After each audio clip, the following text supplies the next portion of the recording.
MLB The Show has baseball now on a Sunday afternoon at Miller Park in Milwaukee. Today we wrap up the homestand with the third of three between the St. Louis Cardinals and the Milwaukee Brewers. Which of these two will prevail? Next on the show.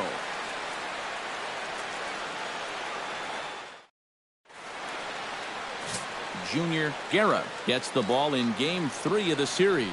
Eric, any thoughts? Well, guys, you see the ERA there. Not anything that's going to jump out, but he has been dependable. He gives his ball club a chance to win. Matt Carpenter makes his way to the plate, and we are ready for some daytime baseball. The afternoon for St. Louis. First baseman, Matt Carpenter. Underway now in the Sunday finale as the first pitch today is taken for strike one. Eric Karros, these Brewers, as they begin play here this afternoon, they've got to be considered the hottest team in baseball right now as they come in winners of 9 of their last 10 ball games. Yeah, and when you're playing good baseball, suddenly first place starts coming into clearer focus. They've really made up some ground here in this past week or so. Fastball swung on and missed, and the leadoff man has gone on strikes to start the afternoon. And now a shot of the Cardinals starting lineup is set by Mike Matheny. EK, any thoughts? Well, I'm a little concerned about the struggles we're seeing from Dexter Fowler. Coming off a terrible month at the plate in which he hit less than 200. Hopefully turning the page on the calendar will help snap him out of this slump. Dexter Fowler will stand in. He comes off an 0 for 4 in last night's ball game. Yeah, not really a great performance for him yesterday, but that's just part of this ball game. You have to know that those rough ones are going to come up and bite you every once in a while. Comes in with the changeup, and it's 2-0. Too far out in front that time. He can't keep it fair. 2-1.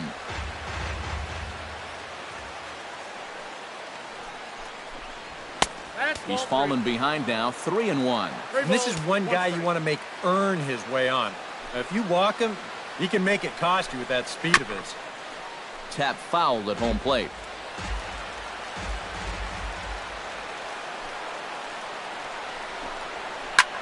Swing, and he pops him up over toward foul territory. Shaw in foul ground, but this will land untouched. Top of the first, just getting started here at Miller Park. Stung into the gap in right center for what should be extra bases. Heading for second now is Fowler. Fowler around second. He's headed for third. And he is in there at third with a one-out triple. I tell you what, when you've lost a few games in a row, number 36. Home runs are obviously nice, but nothing really fires up the dugout quite like a triple. He looks right into that third base dugout and says, "Come on, guys, let's turn this thing around." Diaz comes forward for his first try at the plate, and you have to think something's got to give. Clearly not going his way of late. And a high strike to begin the at-bat. It's 0-1. Well, this is the kind of situation where they came up short last night. They had opportunities, but they could never really cash them in. So you can bet they'd love to get something going on the board early here. And the runner will be tagged out at the plate, so a costly decision there. That runner at third, he's going on contact there. That's got to be the only way to explain it. It's one thing if this ball's hit up the middle, but when you hit it right at a corner infielder, you got to figure he's coming home with it. They get him easy.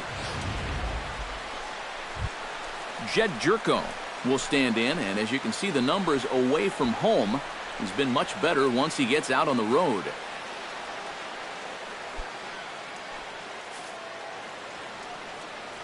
Ready to deliver. Here's the first pitch. Here's a slider to start things out. Looked at for ball one. That's what you have to do against a big sweeping slider like that. It starts in the zone, and it's probably going to finish out of the zone. So that's a good job just to lay off. Swing and a miss for strike one. He showed him that slider running away 2 times in a row. Now might be a good time to call him that two-seamer running in. Oh, good action on the two-seamer there, and it's 1-2. Boy, that's just pretty standard operating procedure right here. You get him leaning out over the plate on that slider running away, and then you bust him. A swing and a miss. That retires the side, and that will do it. Cards leave one. It's the Cardinals nothing and the Brewers coming to bat. You're watching. Mike Leake starts the game on the mound for the third and final game of the series. What do you have for us on him, EK? Well, guys, he's having a real consistent year. He's got an ERA under 3. Anytime you're doing something like that, you're doing just fine. Number 23 comes to the plate to lead things off here in the bottom half of the first. Nope, here's a sinker to start him out, but he wouldn't bite. It's ball 1. Eric Karros, we take a look at this Cardinal ball club as they enter play this afternoon. They come off another loss last time out, and in fact, they've dropped 3 of their last 4. And that includes losses in the first 2 games of this series, so they just need to have something positive go their way. Salvaging the finale might just be the thing. And they'll come back with 1 in the dirt as the count moves to 2-1 now. If he would have swung at that, he would have never heard the end of it. Hit in the air to right center field. This ball is carrying well. Back it goes, and it is out of here.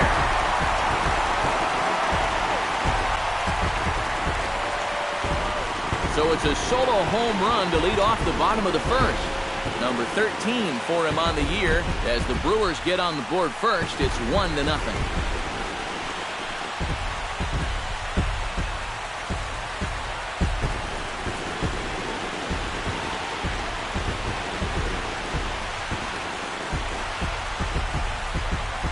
And this is one of those guys that we consider to be part of that new breed of leadoff hitter. You know, it used to be that your leadoff guy was a guy that might hit 3 or 4 home runs a year. But nowadays, managers are realizing, hey, my leadoff guy is going to get more at-bats than anyone else in my lineup over the course of the season. So why not put a better hitter up there rather than just a punch-and-Judy guy? And that certainly worked out for him right here. Leaks ready. First pitch on its way. There's a first pitch curveball trying to come back to the outside corner. Didn't get it that time. It's ball 1. The home run estimated at 414 feet officially. No outs, nobody on.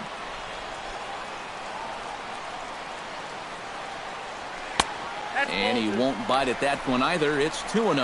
Now, people describe this guy as throwing a heavy sinker. Would you guys agree with that assessment? Yeah, I think so. I mean, it's hard to explain why that's the case, but it's true. When you run into a guy with a good sinker and lots of movement on it, it just feels like you're hitting a bowling ball. The ball just doesn't go anywhere. Oh, that's a foul ball.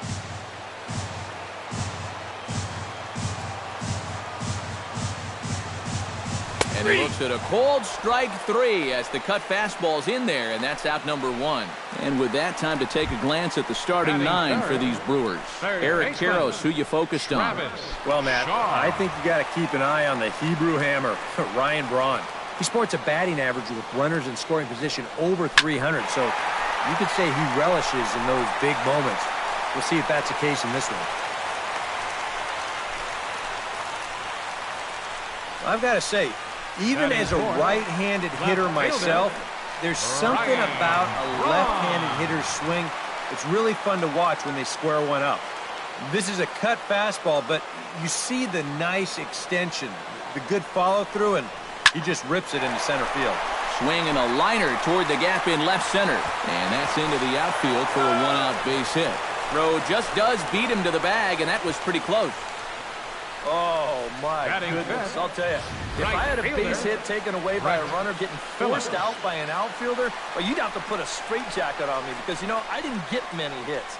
That's just a really bad read right there and a real waste of a base runner.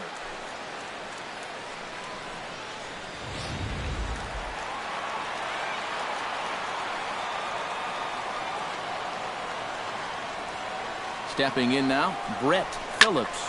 Belted high and deep into right center. Fowler looking up. And this one is gone. A home run.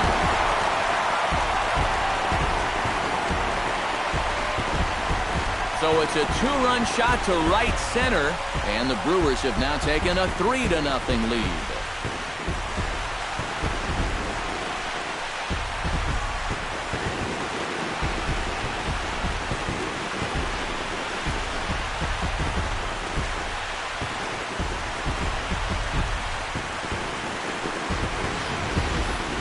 And early on here, he's having real trouble locating his pitches. I mean, this is another pitch that's biting off way too much of the plate. And they've roughed him up for 2 home runs already, and we're not out of the first yet. Manny Pena readies for his first swings in this one. And boy, check out the recent numbers. Clearly providing a lot of pop at the plate right now. Into the windup and the pitch. Takes this the other way to right. A screaming base hit here, his first of the night. Batting 7. Number 3 will stand in, and as you take a look at the splits there, he's actually a better hitter against right-handed pitching this season.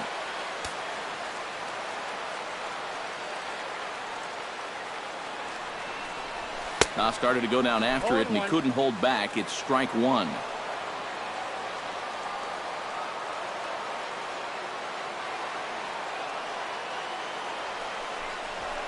And a sinker's in there for a called strike, and he forges ahead 0-2. And now with the 0-2 count, he's got probably 5 different pitches he can throw here. So as a hitter, what are you going to do?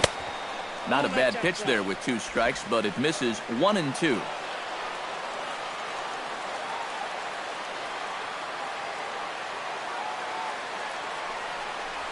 Strike 3, and that'll put an end to a big inning.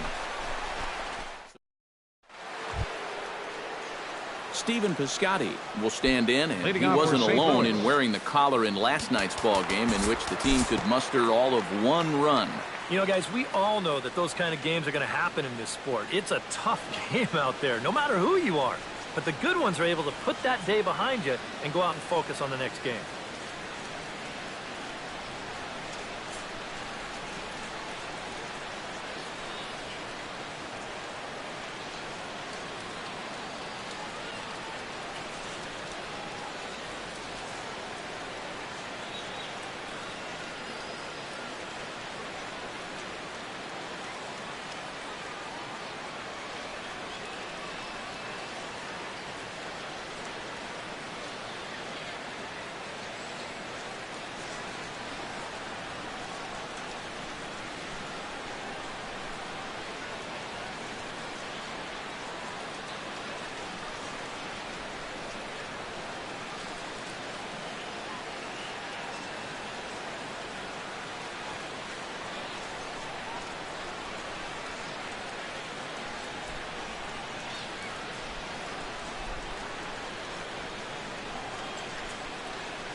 And we'll move forward now to the top of inning number 9.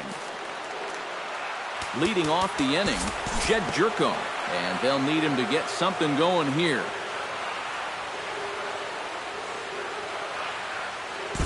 And fellas, as always, a few guys we could have chosen from, but out of everybody, that's the man who stands.